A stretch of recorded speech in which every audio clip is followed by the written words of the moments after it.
Very good morning to everyone present here. This session on understanding and preventing alcohol and drug abuse is an effort to bring awareness among our youth to lead a happy and contented life. On this occasion, we are joined by a panel of experts, and straightway we will begin the program on an auspicious note. I call upon Ms. Harshita and Ms. Pallavi of second sem BCA for the prayer. A very good morning to you.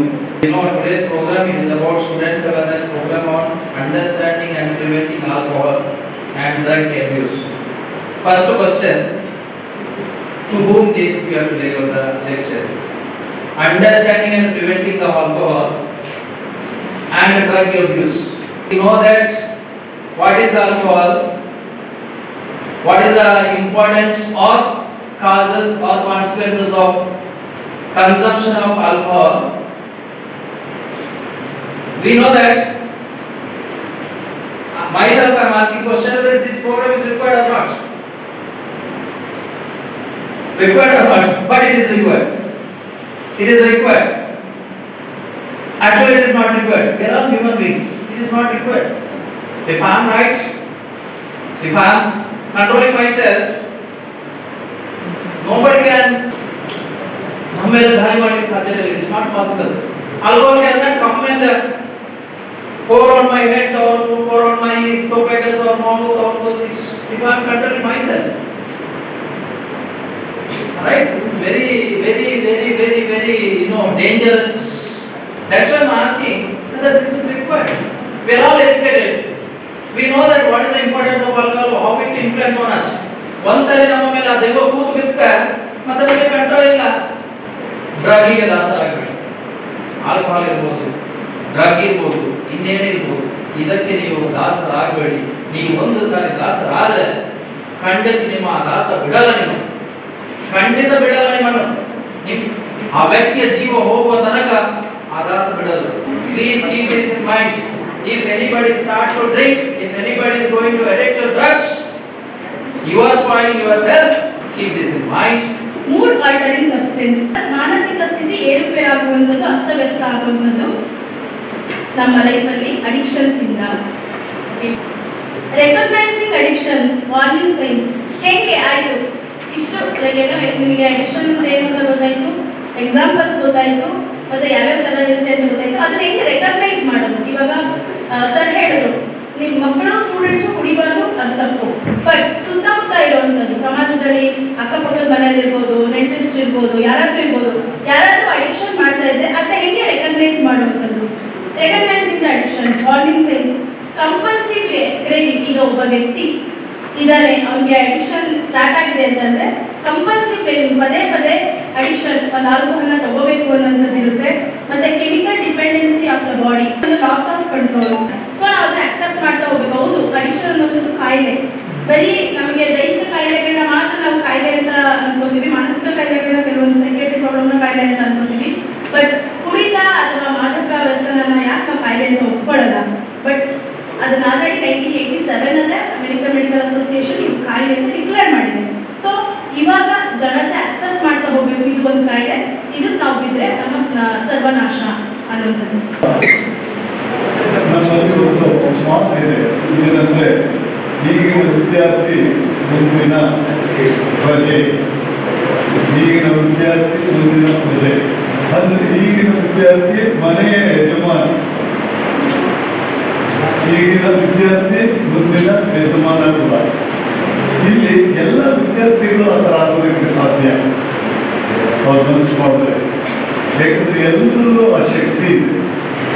ಮನುಷ್ಯರು ಅಂತ ಹುಟ್ಟಿದಾಗ ಅವರಲ್ಲಿ ಮಹತ್ವವಾದ ಶಕ್ತಿ ಇದೆ. ಅದಕ್ಕಿಂತ ಗುರುಗಳಿದ್ದಾರೆ. ಆ ಗುರುಗಳು ಒಂದು ಸರಿಯಾದ ರೀತಿ ನೀವು ಸಹಾಯ ಕೊಟ್ಕೊಂಡ್ರೆ ಏನು ಬೇಕಾದ್ರೂ ಸಾಧನೆ ಮಾಡ್ಬೋದು, ಏನು ಬೇಕಾದ್ರೂ ಸಾಧನೆ ಮಾಡ್ಬೋದು. ಆ ಸಾಧನೆಗೆ ಈಗ ನಮ್ಮ ಎಜುಕೇಷನ್ ಟೈಪ್ ಇದೆಯಲ್ಲ, ಫಸ್ಟ್ PU ಅಂತ ಶುರುವಾಗುತ್ತೆ, ಕಾಲೇಜ್ವರೆಗೂ ನಾವು ಏನು ಮಾಡ್ತೀವಿ ಅದು ಮುಂದೆ ಮನೆಗೂ ಯಜಮಾನರಾಗ್ಬೋದು, ದೇಶಕ್ಕೂ ಯಜಮಾನರಾಗ್ಬೋದು. ಸೊ ನಮ್ಮ ಶಕ್ತಿನ ಹೊರಗಡೆ ತೆಗೆಯುವಂಥವ್ರೆ ಗುರುಗಳು, ಅರಿವು ಕೊಡುವವರು ಗುರುಗಳು. ಆ ಗುರುಗಳಿಗೆ ನಮ್ಮ ಪಠ್ಯ ಪುಸ್ತಕಗಳಿಗೆ ನಾವು ಕರೆಕ್ಟಾಗಿ ನಡ್ಕೊಳ್ಳೋದು ಮಾಡಿದ್ರೆ ಬಹಳ ಚೆನ್ನಾಗಿರುತ್ತೆ. ಆದರೆ ಏನಾಗ್ತಾ ಇದೆ ಈಗ ಈ ಹೊಸ ಜನ್ರೇಷನಲ್ಲಿ ಅಂದರೆ ಸ್ವಲ್ಪ ಸುಲಭವಾಗಿರೋದು, ಜಾಲಿಯಾಗಿರೋದು, ಖುಷಿಯಾಗಿರೋದು, ಈ ಥರ ಇಷ್ಟಪಡ್ತೀವಿ ನಾವು, ನಿಜ. ಅದಕ್ಕೆ ಸ್ವಲ್ಪ ಕುಡಿಯೋದನ್ನ ಅಥವಾ ಗಾಂಜ ಸಿಗೋದನ್ನ ಈ ಸ್ಟೂಡೆಂಟ್ ಲೈಫಲ್ಲಿ ಪ್ರಾಕ್ಟೀಸ್ ಮಾಡೋಕ್ಕೆ ಶುರು ಮಾಡ್ತೀವಿ. ಶುರು ಮಾಡಿದಾಗ ನಾವು ಲೈಫ್ ಏನು ಗುರಿ ಮುಟ್ಟಕ್ಕಾಗಲ್ಲ. ನಮಗೆಲ್ಲರಿಗೂ ಒಂದು ಗುರಿ ಇದೆ. ನಮ್ಮ ತಾಯಿ ತಂದೆಗಳು ನಮ್ಮನ್ನು ಕಾಲೇಜಿಗೆ ಕಳಿಸ್ತಾ ಇದ್ದಾರೆ. ತಾಯಿ ತಂದೆಗಳಿಗೆ ನಾವೇ ಮುಖ್ಯ. ನಾವು ಸಕ್ಸಸ್ ಆದರೆ ನಮ್ಮ ತಾಯಿ ತಂದೆ ಸಕ್ಸಸ್ಸು, ನಾವು ಫೇಲ್ಯೂರ್ ಆದರೆ ನಮ್ಮ ತಂದೆ ತಾಯಿಗಳು ಫೇಲ್ಯೂರು. ಕಂಪ್ಲೀಟ್ ಜವಾಬ್ದಾರಿ ನಮ್ಮ ಮೇಲಿದೆ. ಯಾಕೆಂದರೆ ತಂದೆ ತಾಯಿಗಳು ಸರ್ಟನ್ ಎಕ್ಸ್ಟೆಂಟ್ವರೆಗೂ ನಿಮ್ಮ ತಂದೆ ತಾಯಿಗಳು ಅವ್ರ ತಂದೆ ತಾಯಿಗಳನ್ನ ಪ್ರೀತಿಸ್ತಾ ಇದ್ರು. ಆಮೇಲೆ ನಿಮ್ಮ ತಾಯಿ ಬಂದಮೇಲೆ ತಾಯಿನ ಪ್ರೀತಿಸೋಕೆ ಸ್ಟಾರ್ಟ್ ಮಾಡಿದ್ರು. ನೀವು ಹುಟ್ಟಿದ ಮೇಲೆ ನೀವೇ ಮುಖ್ಯ. ಅಲ್ಲಿ ಅವ್ರ ತಾಯಿ ತಂದೆ ಸೆಕೆಂಡ್ರಿ, ನಿಮ್ಮ ತಾಯಿಯಿಂದ ಸೆಕೆಂಡ್ರಿ, ಮಕ್ಕಳೇ ಮುಖ್ಯ.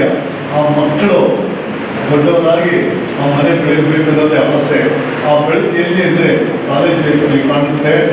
ನಾವು PUCಯಿಂದ ನಾವು ಏನು ಡಿಗ್ರಿ ಒಳಗಡೆ ನಮ್ಮ ಒಳಗಡೆ ಸಂಪಾದನೆ ಮಾಡ್ಕೊಳ್ತೀವಿ, ಆ ಹೊರಗಡೆ ಶಕ್ತಿನ ಆಕ್ಟಿವೇಟ್ ಮಾಡ್ತೀವಿ. ನಾವು ಸಾಯೋವರೆಗೂ ಕಂಠದ ವಿಷಯಗಳು ಅದು ಕಾಪಾಡುತ್ತೆ. ವಿದ್ಯೆ ಜೊತೆಗೆ ಬರಬೇಕು. ಯಾರು ನಮ್ಮನ್ನು ಇಂಟ್ರೆಸ್ಟ್ ಮಾಡ್ತಾ ಇದ್ದಾರೆ ಅಂದರೆ ಅವ್ರು ಮುಖ್ಯ. ನಮಗೆ ಅವ್ರು ಮುಖ್ಯನ.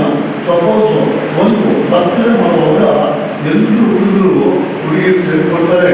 ಸೇರಿಕೊಂಡಾಗ ಕೇಕ್ ಕಟ್ ಮಾಡೋದು ಸರಿ, ಬೇಕಾದಷ್ಟು ಒಳ್ಳೆ ಸ್ವೀಟ್ಸ್ ಹಂಚೋದು ಸರಿ, ಡ್ಯಾನ್ಸ್ ಮಾಡೋದು ಸರಿ. ಬೀರ್ ಬಾಟ್ಲಿ ಯಾಕೆ ಇಲ್ಲಿ?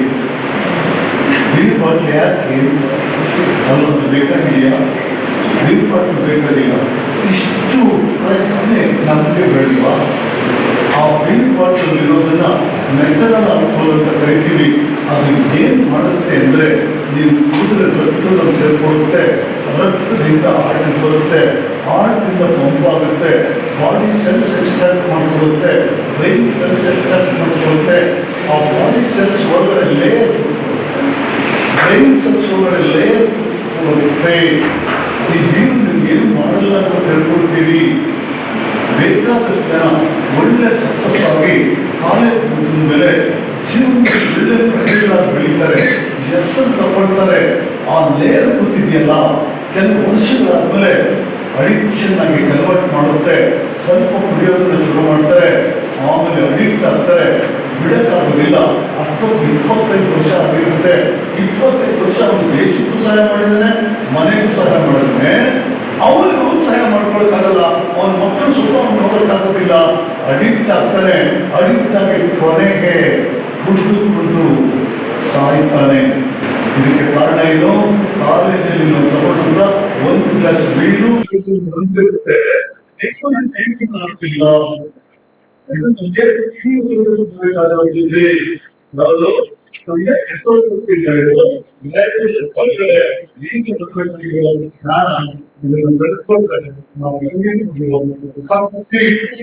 succeed family